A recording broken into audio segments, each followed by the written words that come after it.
So the campaign that we started, No Murders DC, started on December 22nd, 2000. It was an all-volunteer movement whose mission was to end murder in Washington, D.C.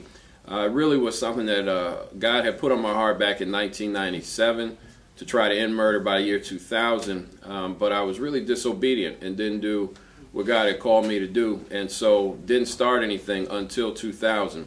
So Got No Murders started, and I always say the date, December 22nd, 2000, because that's my mother's birthday. So No Murders, describing the movement, was, again, the mission was to end murder in D.C. We had three core beliefs and principles that we had. One was that one murder is one murder too many. The second is that any time a murder happens in the city, we all collectively should come together and kind of stop business as usual and ask, what do we need to do to make sure another murder doesn't happen? And our third core belief was that the resources to end murder in the city exist in the city. Our approach was really, we call it the 3 C's. It was to raise consciousness around the mission to end murder in the city, to serve as a catalyst to get people involved in the movement who weren't involved in some way, and also to connect the dots.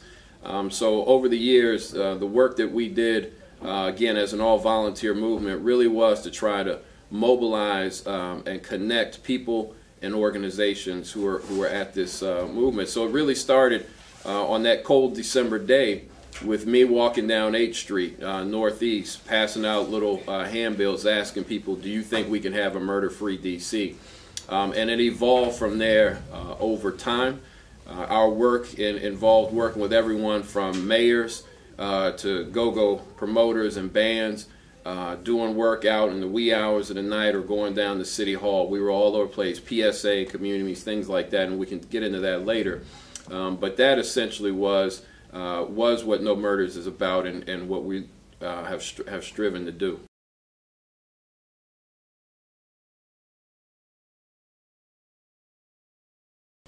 So the way we built relationships and the way we and how that helped us achieve our goals, there are a couple different angles there. So the way we really tried to build relationships was, one, clearly laying out in a written form what our mission was and what our approach was. So that was number one. Number two, we did a lot of grassroots, had a lot of grassroots conversations with people in communities that were deeply impacted by homicides. So we talked to victim survivors. We went to what were called kind of hotspots areas, or PSAs, police public PSA areas, where there were a lot of homicides and shootings that were taking place, and really started to talk to people, get to know what the issues were, because we didn't believe that we had all the answers. We just knew that we had a vision of what was right. We just fundamentally believed that it was morally unacceptable to allow so many people to get killed in our city, thousands of people who have been killed over the years, and there was no comprehensive, proactive, intentional approach to try to prevent this from happening. And so the way we went about building relationships was really kind of one-on-one, meeting with people, going to community meetings, talking to folks. When we went in to talk to the mayor, the former mayor, Anthony Williams, and we had conversation with him and the former police chief, the chief at the time, Chief Ramsey, it really, again, was laying out in a very clear and succinct way what our vision was, what we thought it was grounded in, and the fact that we believe that the city could make progress towards that goal. We also were big in terms of building relationships to say to people that we thought that the movement needed to transcend personalities and individuals. So we thought and used to say that we thought that the mission and the movement should become incarnate. In other words, that it should become institutionalized. So for example, when we first met with the mayor of the city, we asked him to create performance benchmarks for every city agency related to the prevention of homicide. So we wanted to institutionalize it. So how that connects with the relationships is, in a way, it means that whether or not David Bowers or Volunteers for No Murders were around or not, whether that mayor was around or not, the movement, the work to end murder would continue regardless of personalities and individuals. So that was a key piece. When we went, for example, talking to folks in the go-go community or talking to folks in organized labor, we tried to build relationships around people buying into the vision. Not only was a noble vision, but we had to let people believe that it was a vision that and a mission that could be accomplished. And so we had to really work to connect the dots between people. At one point, we created something called a stakeholder working group, where we brought together folks from all different walks because we believed that the city needed to have a plan to end murder in the city. So we brought together folks ranging from the chief of the Superior Court to people who were members of victim survivors groups, people from organized labor and the business community, again, to social service providers and mental health providers. So we really, the way we built relationships was trying to, one, again, clearly lay out the mission, let people see it could be accomplished, talking to folks to get their input and feedback, but also create them systems and mechanisms to ensure that the work would continue on.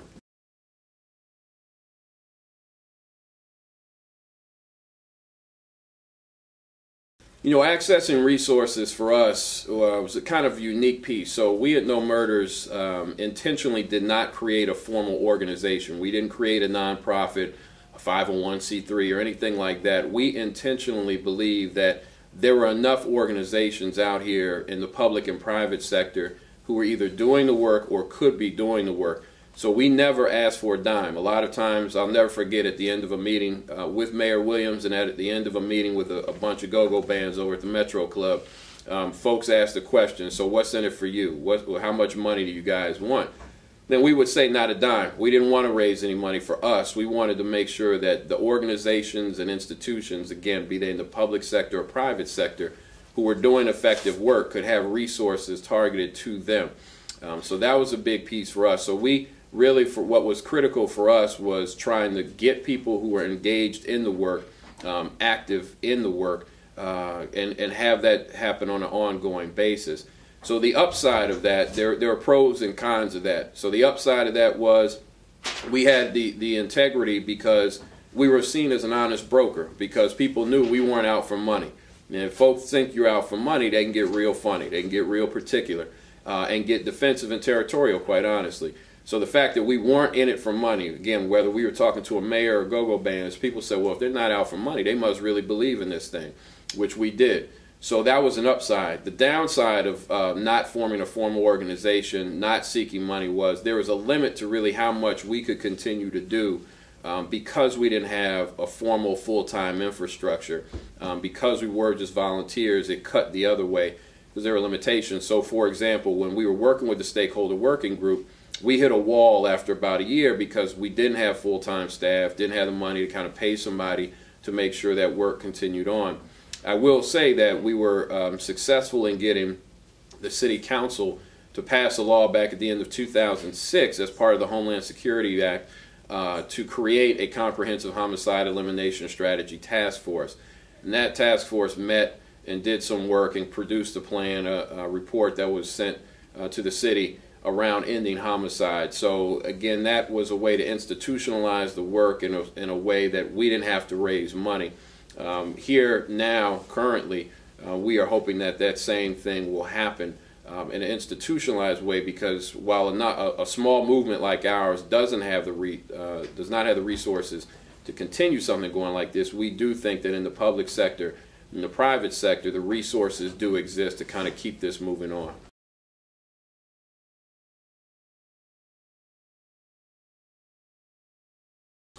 You know, the way we persevered despite the persistent challenges, it was a combination.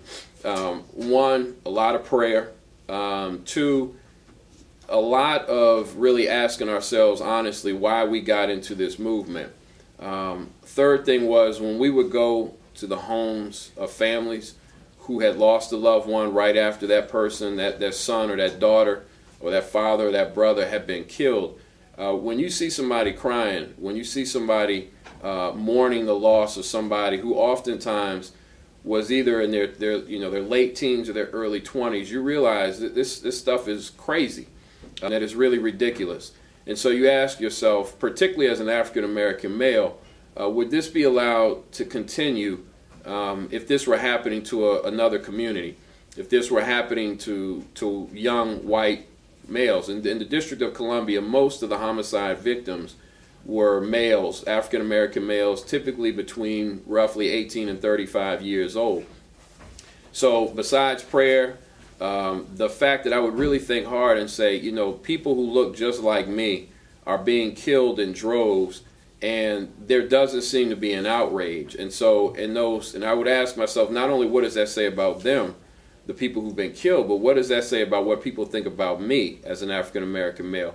And so that would force me then to persevere, and I think others move to persevere, to say we can't allow this kind of different set of values to exist. And I think, quite honestly, a lot of it, when I thought about it, was if these were young white males who were being killed, this wouldn't be allowed to happen. If these were young, upper-income black males who were being killed, it probably wouldn't be allowed to happen. But because a lot of the black males who were being killed were from lower-income communities, there was a sense that they were expendable.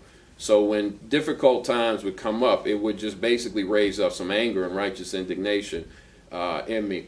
The other thing is that the encouragement of other people in the movement. And so sometimes you get down and you would have to have somebody from another organization come and say, you know, the work you did, the vision you raised up, helped me help us, their organization, kind of continue on. But in all honesty, I will say that there were times when challenges would come and you would just get down and start to think like this problem is too big, it's too much, it's too intractable.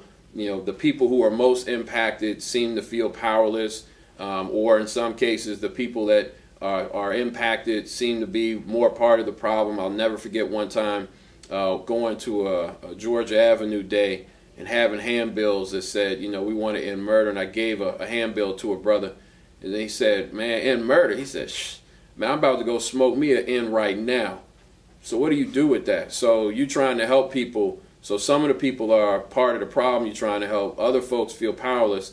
And then folks in communities that are least impacted directly but have maybe more of the resources and who are in policy-making positions are people who seem to not care. So there are times where the problem can seem to be overwhelming, and there are times where I have over the years gotten a little lax, a little slow in terms of the work I'm doing, but trying to keep persevering through prayer and encouragement and really reminding myself why it all got started.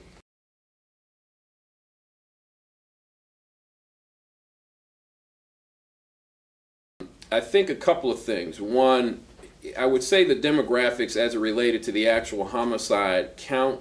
When we started the movement back in 2000, the city was probably around 65% black, had 242 murders that year, and D.C. was still known as one of the cities in the country that had one of the highest per capita murder rates in the country. And so it was seen as there was a desire to bring in, the mayor had announced a desire to bring in 100,000 new residents. You would be in conversations with officials, public and private sector, and you could see there was a real desire to what they call enhance the tax base. So what that translates into is they wanted more people who were well-to-do, white or black. So now fast forward, you see that you have a lot more people in town who are young folks, couple years out of college, who have good degrees, who are making good salaries, who don't have kids, who don't put a lot of burden on the tax base. Or you have empty nesters, higher income people who've come to the city, their children are gone, and they can afford a lot of things because they've got good money. And so now we've got a city that's roughly 50% black. The homicide numbers in 2012 were 88. And so the problem, the issue doesn't seem to be as pressing to people who are in policy-making, decision-making positions. And so what that led to was less urgency around the need to do the work. So when people felt like, oh man, D.C. is don't stand for Dodge City, D.C. is the murder capital, it was easier to get attention on it. Now you look up and you say, wow, well, there are only, quote unquote, only 88 murders. We're not seen as the murder capital. We've got all these new people who've come in. A lot of them, again, are upper income folks. A lot of them are white people who've come into town. So it must be safe. Everything must be fine. So there's less a sense of urgency. And one of the things that has made it difficult, there's a sense by the former Mayor Fenty and the current Mayor Gray, you hear now where murder and homicide used to be an issue that was talked about as something that needed to be addressed. Because the numbers have declined, it has become a talking point. So people point to murder numbers now as a success. Look, it's the lowest that it's been in 50 years. You'll hear elected officials saying, the former mayor and current mayor, look, the lowest since we started keeping records. So technically that's true.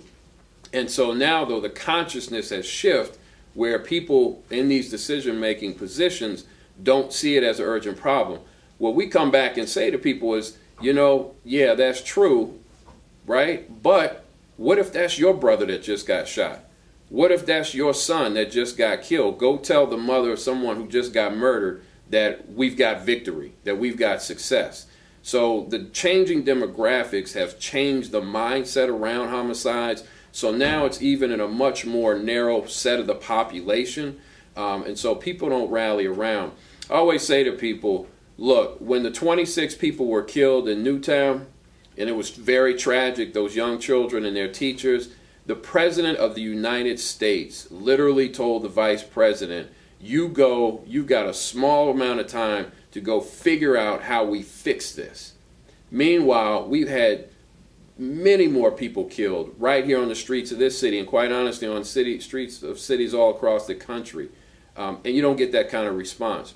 And I really do believe it is fundamentally because the value placed on the lives of poor people and young black men is less than that of upper income people and white people. And I believe that exists in the white and black community. And so I think that now, because of the demographic shift, the city is not nearly as black as it was. There are more upper income people in the city. People think it's safer. There's a lot of business and money that comes into town. That demographic shift has meant there's less, it's harder to get a sense of urgency about we need to go save our children.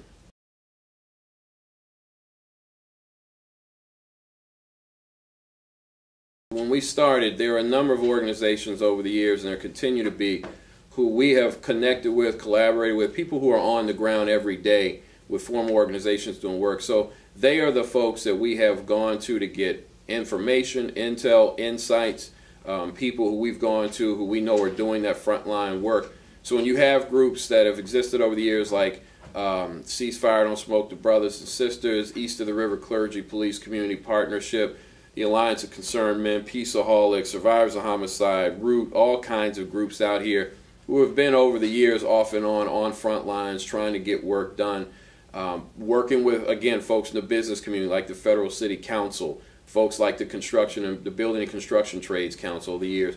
We've engaged with a lot of different entities, organizations, and individuals to really tap into their expertise, because we do believe that the solution to the problem really has to be a comprehensive one. So there's not just one thing. It's not just getting mental health services in the schools and when a student's been killed. It's not just getting people jobs. It's not just the education. It's not just better law enforcement. It is all of the above and more.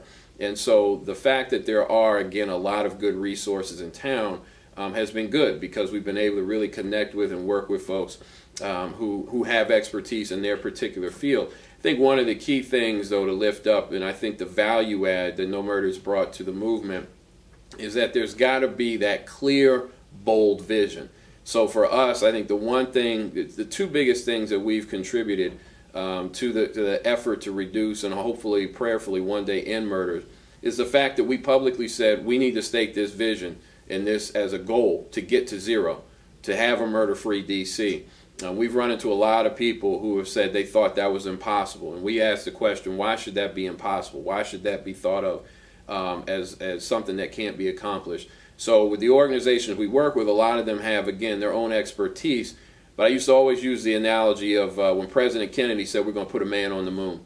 The people who are doing jet fuel, the people who are doing, the computer circuit boards, the people who are doing insulation, all those kind of things, they all kind of existed, but no one brought them together with a unifying vision, a big, bold vision to say, this is where we're going.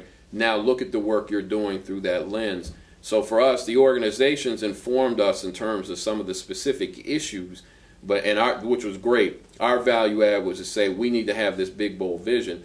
The second value add I think we've had with the organizations we've worked with again, is to try to continue to push the mayor of this city, and recently we've been talking to the county executive in Prince George's County around, again, institutionalizing the work, because to the question, organizations come and go, individuals come and go, but if the standard operating procedure in government, if the consciousness on the street corner is, we will not accept the murder of any of our children, it's unacceptable. Doesn't matter who the preacher is, doesn't matter who the mayor is, doesn't matter what crew or gang might be running down the corner. Folks know, look, we may do A, B, and C, but this one thing we will not accept.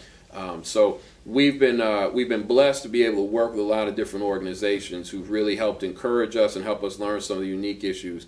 But again, we think that's the value add that we've brought to the work. Trying to raise a sense of urgency amongst members of Congress, as well as here members of the City Council, it's really a tough thing. And I think that there are a couple different angles that we have to come at this kind of work. There's got to be a moral component, and I think there's also got to be kind of the what's in it for me, what they call the WIFM. So why should I care? So for people who are not most directly impacted, they have to have a sense, and people have to present a case that, okay, you live up in Ward 3, or okay, you're in Congress over here, so you're not in a neighborhood where people are getting shot and killed every day. But if you live in a city and you want your city to be profitable, you want your city to be a city where people bring new business, which brings revenues, which enhances the quality of life and the tax base, then you have to say you can't have folks running around with this consciousness that, man, I could get shot and killed in this city. So for some folks, we have to draw a direct correlation to public safety equals better business, more jobs, better quality of life. For example, oftentimes when businesses are looking at where they're going to relocate or locate their business, they'll look at three key things. One of them is the quality of the education in the jurisdiction. The second thing is the affordability of housing for their workers. The third thing is public safety. And so for some people, you have to kind of work it through what's in it for their own personal interests. But we also have to come at it from a moral outrage. People have often asked me, why did you start No Murders? Did you have someone in your family who was murdered? And I say no. Again, I believe it's something that God put on my heart, but on a fundamental level, it rails against my humanity to think that we could walk in a community where I don't care if the people filming this get shot and killed, where people don't care whether I get shot or killed. And so I always say to folk that it's ridiculous to think I'm going to care whether somebody gets a good education, gets good health care, or gets good jobs if I don't give a damn whether they walk out here and get shot in the head. So I think that we have to come at it from the moral outrage kind of thing. And again, I think we saw it with the massacre in Newtown when the president said, okay, enough is enough. The difference, though, is that people tend to get the moral outrage when there are a lot of people who get shot and killed. Right? When we saw it even in D.C., when a lot of folks, there was a drive-by on South Capitol Street, and everybody says, oh, that's too much. So we have to work to get the moral outrage at the very individual level where people say every human being's life has inherent value, and we need to make sure that life is protected. But for people in Congress, at a congressional level, it's a harder thing to do because people come from so many different communities. So I honestly feel like it has to come from people who are in an executive making position, i.e. the president or a governor or a mayor, who are the people who can command folks, direct people who are in agencies to go and make these things happen, and then who have the bully pulpit where they can convene people from the private and public sector together.